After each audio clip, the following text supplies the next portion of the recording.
ज्ञान वो इन्वेस्टमेंट है जिसका डिविडेंड यानी मुनाफा जीवन के अंत तक मिलता रहता है।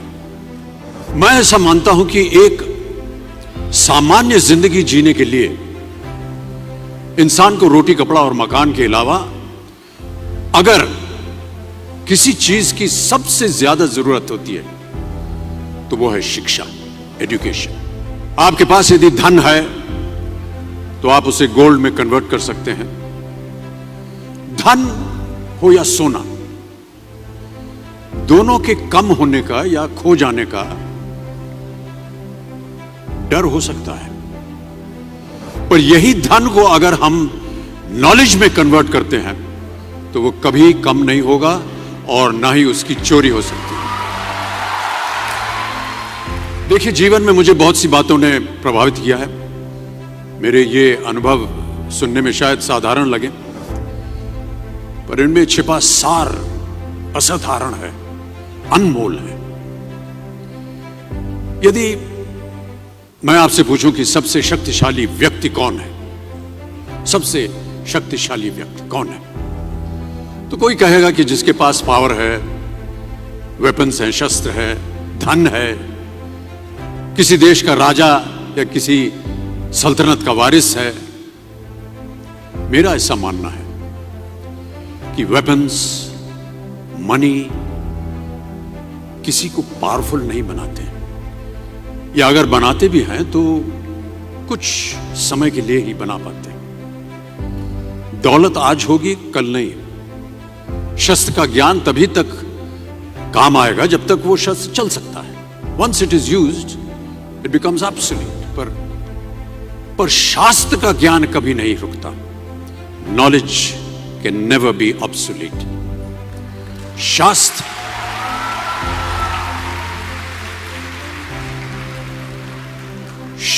ज्ञान शस्त्र ज्ञान से ज्यादा असरदार, प्रभावशाली और शक्तिशाली होता है।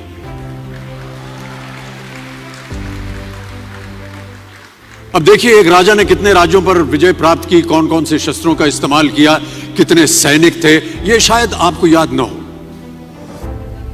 पर जीरो की खोज किसने की, बल्ब का आविष्कार किसने किया, राष्ट्रगान किसने लिखा, ओथेलो मैकबेथ की रचना किसने की, ये आपको जरूर याद रहेगा।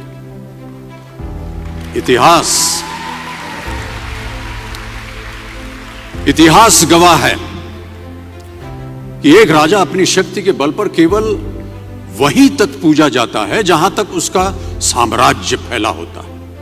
वो केवल अपनी प्रजा का प्रिय होता है। पर अपने ज्ञान की कीर्ति फैलाने वाले Albert Einstein, William Shakespeare, Rabindranath Tagore सिर्फ अपनी जन्मभूमि में ही नहीं बल्कि पूरे विश्व में पूजे जाते हैं। संपूर्ण मानव जाति के लिए वो प्रेरणा स्रोत बनते हैं। ज्ञान का धनी व्यक्ति हमेशा ही सम्मान और आदर योग्य होता है, क्योंकि ज्ञान वो कवच है, वो शील्ड है जो आपके जीवन में आने वाली कठिनाइयों से आपकी रक्षा करेगा। फिर किसी भी शस्त्र की आपको आवश्यकता नहीं होगी। दो चीजें इंसान यदि अपने जीवन में एक बार सीख लेता है तो वो उसे कभी भूलता नहीं। एक है तैरना, स्विमिंग, दूसरा है साइकिल चलाना। सालों बाद भी अगर आप इन क्रियाओं को करेंगे तो कभी भी इस बात की चिंता नहीं होगी कि आपको स्विमिंग करना या साइकिल चलाना याद है कि नहीं। You will confidently do it.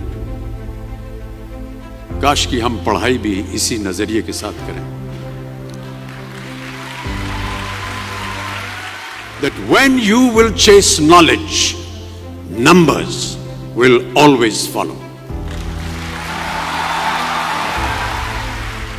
देखिए, महाभारत में जब गुरु द्रोणाचार्य ने एकलव्य को अपना शिष्य मानने से और अपने गुरुकुल में लाने से इनकार कर दिया था, तो एकलव्य ने क्या किया, अपने गुरु की प्रतिमा, एक मूर्ति बनाई और केवल उस मूर्ति से प्रेरणा लेकर ही धनुर्विद्या सीखने में वही सफलता प्राप्त की जो बाकी योद्धाओं को द्रोणाचार्य के गुरुकुल में रहकर हुई। उस प्रतिमा के रूप में एकलव्य को हमेशा अपने गुरु के पास रहने का एहसास था। और जब गुरु साथ में हो तो सफलता हासिल करने से आपको कोई भी नहीं रोक सकता है।